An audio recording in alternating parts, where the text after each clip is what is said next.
for the church, I don't know when this specific interview will be rolling out. This will roll out first. I assume it will be.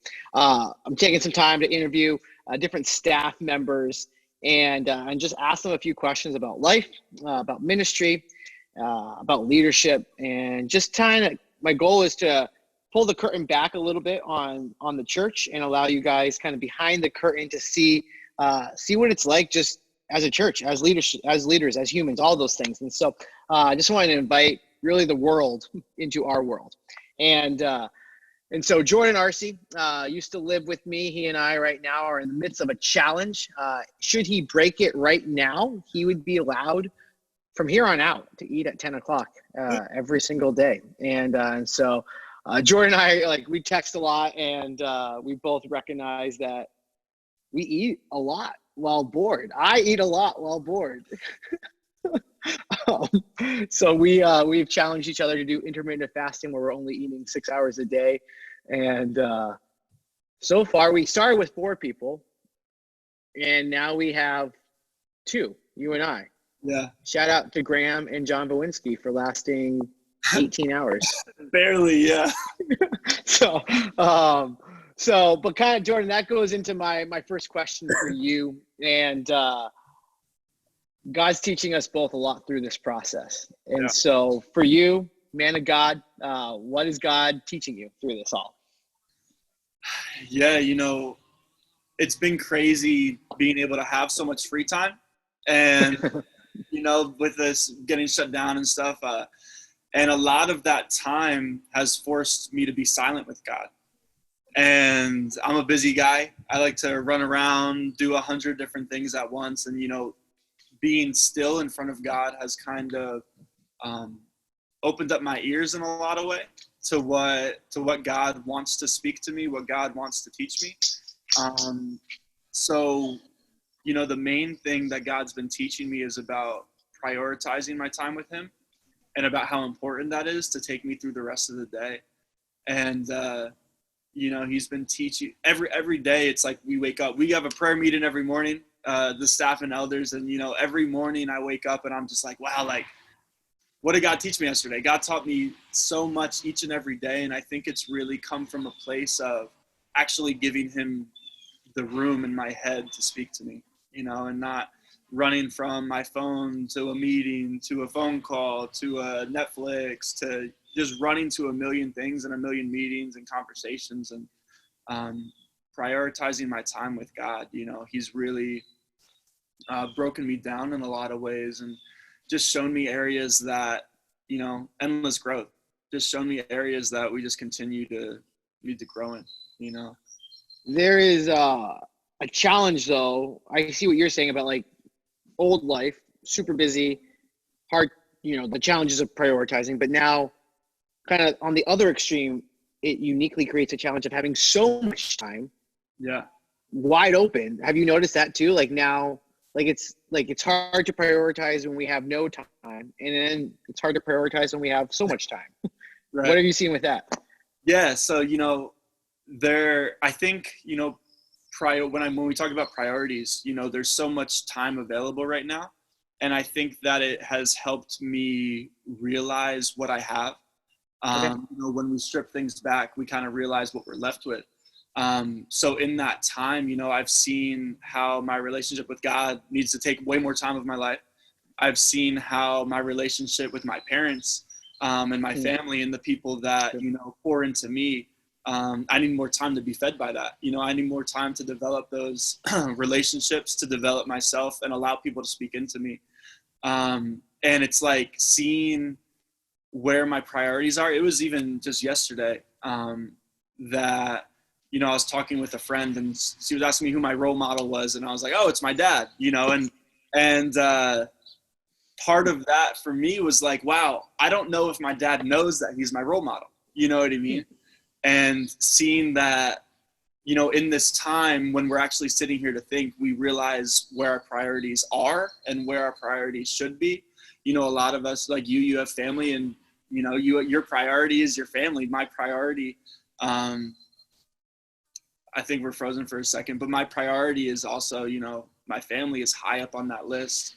But it's so easy to just get caught up in life and not really see where we're spending our time, you know, and who we're getting invested from, who we're investing into, you know. Cool. So God has showed me that with that time, these are the things that are most important. Okay. Well, that's kind of a good segue into my next question, because you're still connected to your family. Family's still important to you. You are you lead our youth, and and I don't say this in the negative sense, because I know you like, you're an older youth living at home. So like, you still can relate to students living at home. The challenges are similar and obviously different. You're older. So with that, how is the Well Youth ministry going? Where do you see students growing? Where do you see them challenged in their faith? Yeah, you know, it's been really cool during this time, because I think the students are experiencing a lot of what we're experiencing, of kind of just their lives being stripped back and seeing what they have. And with that extra time, you know, I think that for a lot of our students, it went from a Sunday morning and a Tuesday night to now an everyday type thing, where I see my students, you know, texting their leaders about, you know, the Bible studies that they're doing, just our leaders. And we've got our quarantine crews, which are a fun name of our small groups right now via Zoom. And, you know, I challenged the leaders this week to come up with a reading plan on the Bible app to pick a devotional to do with their students. And just seeing these students like excited to, you know, chat with their leaders about this stuff. And it's like, and it almost opens up my mind to like, why don't we do this kind of stuff like every day? You know, why don't we do this stuff when we're back in youth? And, you know, I think that it's really exposed the fact that, you know, our teens are hungry. They're more hungry than we thought they were. And now they're kind of putting into practice their hunger, and they're chasing after God on their own, which is just super cool to see. Do you think it's both and? Like, and so where this culture has helped us create a hunger that perhaps we didn't even know we had. It's kind of forced a lot of the noise out of our lives that would maybe mask the hunger. So is there an element of where it's both and, where now students are hungry and like we didn't notice it before, but maybe also they were masking it before? Yeah, definitely. I think that I think it's so easy to get caught up. And honestly, you know, I think the more older that we get, the more self-aware we get. And I think for students, you know, thinking through what their priorities are, I think about when I was a teenager. You knew me when I was a teenager. You know, I don't know if I ever for a second sat down and thought about this is my number 1, 2, 3 priority, and really thought about. You didn't. You know, I literally think back and I think like, you know, like I don't even know if I ever took a moment to think about anything. And I think that this is providing an opportunity for them to do that. And they're seeing that, you know what, like, I am hungry for this. I am recognizing that there is a hole in my life, you know, and that's really given myself and some of the other leaders opportunities to really have a lot of one-on-one conversations with students, you know, where they're kind of just like, hey, I'm struggling with this. And we get to, you know, speak life into them and speak truth into them, and really take them down their walk and try to like almost individually get every student, you know, to take another step forward. And it's been really encouraging. It's been really encouraging seeing them want to do that. You know. So you mentioned some things you don't want to lose. You want to you like this hunger, Bible apps, reaching out to students, like leaders and things like that. Not wanting to lose any of that. What are some things you are excited to get back to? Like, what would be a good combination with that? I just want to throw a party. To be honest, like I think if I didn't get saved, if I wasn't in ministry, I might become a club promoter. But I'm saved, luckily. But you know, I just love you're frozen for a sec. I just love throwing parties with my students. I love celebrating with our students. I can't wait until the quarantine is over and we can do a lock-in and just throw a party for like 18 hours straight, you know. And I can't wait to build those relationships with students. And now to see where they've been growing and those relationships getting deeper, like it's really weird because you know, God's blessed me with a lot of amazing volunteers. He's blessed me with a lot of amazing youth leaders, and seeing really like a lot of the friendships that are developing between my students and leaders, where there's like a lot of these you know, mentor-mentee relationships happening. And I can't wait to get back in the building and just to see the relationships that were built during this time, just like boom, and it's just like, let's go, you know, and party. So well, one of the relationships that can't be avoided right now, that is a 24/7 relationship. So where like you're seeing that relationship shift and you're seeing the future with it. Right now, students are inundated with their parents. It is, for many of them, most of them, it is 24/7 child, parent, boom, you know, all of it. And so what advice would you give to parents that might be watching this right now in that relationship? Definitely, this is so important. And you know, something that I think I've learned from my parents throughout my life is that your kids are watching right now. You know, you're home with your kids a lot more hours of the day than you were prior, whether that's because of work, whether that's because of school.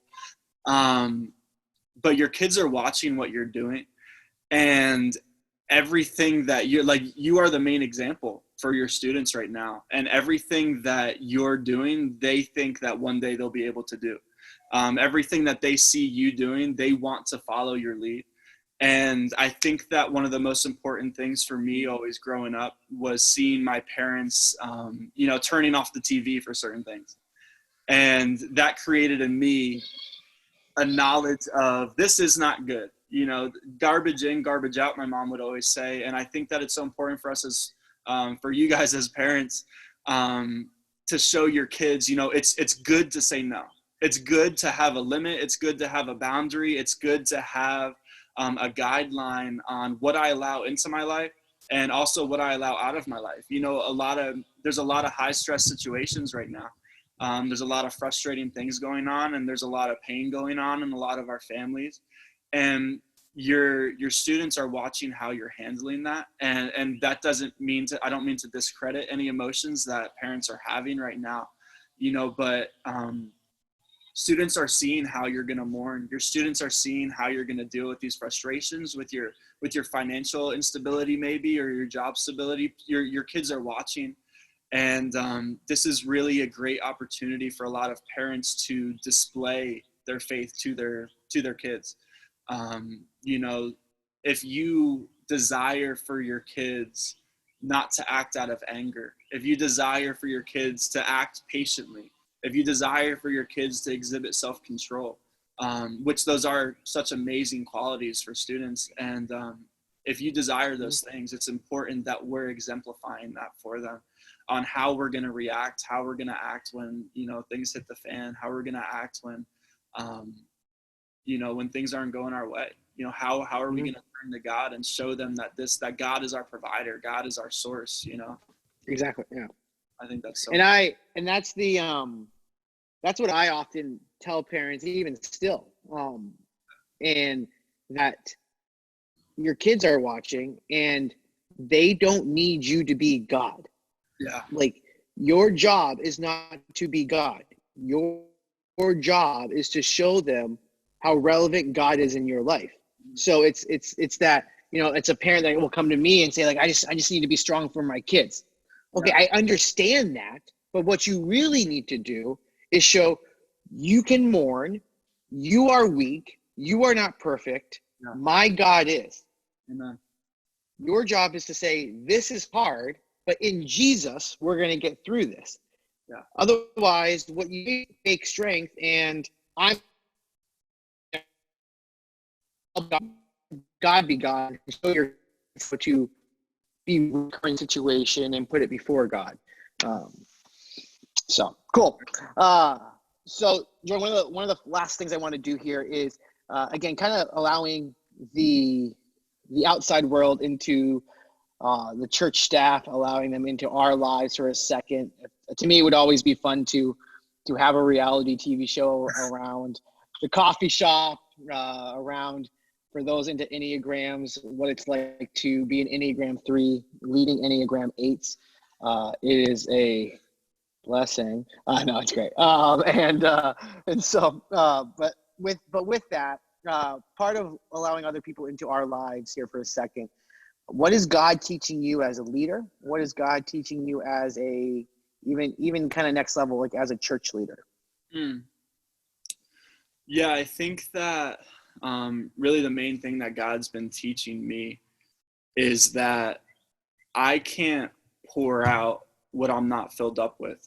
And there's this element of church leadership that really, we're very accessible. And there's a lot of people that, rely on us for advice or just prayer or whatever. And we love, like, that's our passion. That's what I love to do. That's what you love to do. We love people. God has given us people and we love them and we are here for them. And, that's the best part of this job. That's the best part of this position. But what I have found is that a lot of the times as a leader, we get so focused on how much we're pouring out that we forget to allow God to pour back into us. And really it shouldn't be, I've given so much, now God, I need you to fill me up. But really it should be, God, I'm allowing you to consistently fill me up, and I'm allowing you to consistently minister to me. And because of my intimacy with you, now I can, pour into other people. And that's really been a huge thing that I've learned lately in leadership. And the second thing is probably simplicity, is that in the same way, more of God, less of me, and simplicity as we scale things back. I've been learning I can put in so many hours. I can put in so much effort. I can work so hard. And God is still in control. And I get this feeling that the more that I work, the more control that I have over the outcome. And I think that that's a level of, that leaves a level of anxiousness when things don't go the way that you expect them to go, because you put so much work into something and you put so much effort and you can't sleep at night because, I need to get this done and I need this to be successful. And that's just a desire for control. And really when you scale that back, with the value of simplicity of, God is in control and I'm here to do his work, and God asks me to obey him, and God lays his steps before me. And any time that I move outside of the will of God, I'm doing things in my own strength. And I think 100% of the time we fail. I think 100% of the time when we move outside of God's will, it ends in hurt and, and anxiousness or depression or something. So I think that, something I've learned in leadership is just allowing God to be in control. Allow him to work. We've seen like so many new people come and join our church. We've seen people get saved. Hey, Brady. We've seen people get saved, and it's like the amount of ministry that we're pouring out from our hearts is the same, but really like, we're not doing all this stuff on Sunday morning that we normally are doing. It's become a lot more simple, and God is getting so much glory through it all. He always does. He does. I wrote down 2 things from what you just said, and because in one way or another, we all lead.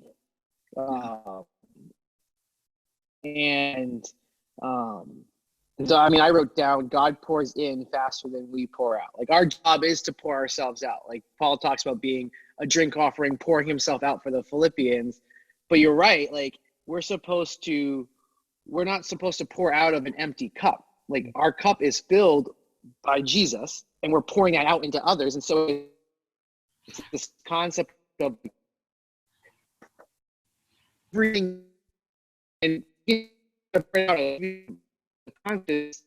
ourselves into by Jesus Christ. And so that's, and the second thing I wrote down was, it sounds like an oxymoron, but surrender control. Like, surrender your control to God. Let him be in control. And so that's cool.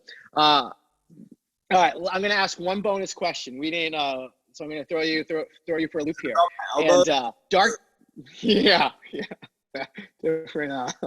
Look, you know what you look like? You should be in a Young and Free video right now. Hillsong Young and Free? Yeah, it looks like you should be in one of their videos right now. Cool. Thanks. Shout out.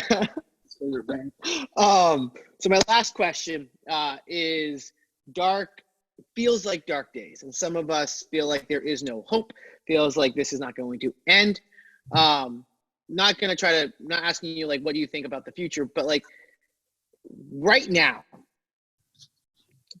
3 sentences. What excites you? Yeah, I'm super excited because really what we've seen is that in a time of brokenness, we've seen a lot of people get before God and go to God, and for that strength, go to God for that peace, that joy that only He provides. And there's pain right now, there's a lot of struggle right now, there's a lot of things going on, but what I'm really excited for is really the strengthening of the church in this time. That I believe that a lot of Christians are now seeing that everything that they were relying on before that isn't available for them now, they're almost forced to rely on God. And that's such a good thing, because that's how we should be acting when we have everything that we need, when we have everything in excess, when our lives are perfect, when our lives seem like there's no struggle. We should still be relying solely on God for our strength, solely on God to equip us. And I think that, with everything that's going on, I think that we're seeing more and more our need for God. I wake up every morning right now and I say, God, like, give me the strength for today. And at the end of the night, I go to bed and I say, God, thank you for getting me through another day. Mm-hmm.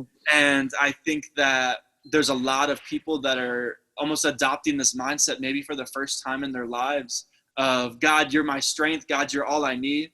And what I'm so excited for is to come out of this and see, just all these Christians who have gone through it during this time and seeing God work. And I just can't wait to see, same thing as youth. I can't wait for that first Sunday where everyone comes flooding through the doors and they're just so excited to see each other and so excited to share their testimony of how God has been working through this time. Mm-hmm. I just think God is really strengthening us right now. And I think that in our weakest moments are the moments that God is the strongest, to keep going. There's this, I heard from a preacher the other day. He said, he's talking about Paul saying, more God, less me, more of you, less of me. And I think for a lot of us, what he was saying is, for a lot of us, we think more of God, more of me. Like, the more that God gets elevated in my life, the more that I will elevate in my life, right? God is so good, God is so powerful, and then I'm going to keep elevating with him. But the reality is, the more God we have, the less of us we have. And we get to this point where God is just God, and we are so humble and so small before him. And I think that a lot of us are getting to that state of seeing how humble we need to be, how little we are in the grand scheme of things, but like, God calls us to his purpose, which just magnifies us. We are magnified through his work. And that's just been so encouraging to see a lot of people growing that way. Cool. Obstacles, great opportunity. And I'm with you. I'm excited to see how we as individuals and as a church will and can take advantage of these opportunities and come out stronger in the end. Not just get back to status quo, but literally stronger. Yeah. Be a powerhouse in our communities. Cool. Thanks, Jordan. Appreciate you taking the time and putting on your best Young and Free outfit for this video. So cool. Hey, see you later. Peace.